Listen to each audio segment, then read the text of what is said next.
l'utilisation de la police par le gouvernement actuellement pour faire opposition aux demandes d'une partie de la population, c'est ça qui provoque cet accroissement de la violence, selon moi, extraordinaire. Sur la question de la DGSI, avant peut-être de revenir à la DGSE, au secret défense en particulier, je pense qu'il y a un problème fondamental, par exemple en France, c'est ce qu'on appelle le blanchiment des enquêtes de la DGSI. La DGSI, juste pour faire la précision, c'est des services intérieurs. Donc en gros, c'est ce qui permet de travailler, par exemple, sur la question de terrorisme en France, à l'intérieur du territoire.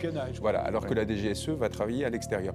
La DGSI, aujourd'hui, par exemple, est le service de police qui enquête judiciairement sur les questions de terrorisme, par exemple, mais aussi sur la question de l'ultra-droite, de l'ultra-gauche, etc., mais aussi en tant qu'organe de renseignement. C'est-à-dire que les limites que la loi fixe au travail en tant que police judiciaire, c'est-à-dire que vous ne pouvez pas mettre n'importe qui sur écoute, vous pouvez pas, il y a des cadres spécifiques pour respecter les règles individuelles, sont contournés de façon systématique par la DGSI, par son travail de renseignement pour après blanchir, c'est-à-dire ils font des notes blanches qu'ils donnent aux magistrats, aux procureurs ou qu'ils ne versent pas aux enquêtes, qui permettent d'orienter leurs décisions sans que ces éléments soient accessibles à la défense. C'est quelque chose qui peut sembler technique, mais qui est une sorte de contournement de la règle du droit sur lesquels il faut régler. Si la DGSI n'a pas assez de moyens d'enquête aujourd'hui dans la loi, il faut changer la loi. Il ne faut pas lui autoriser ce double rôle d'enquête et de renseignement, d'enquête judiciaire et de service de renseignement.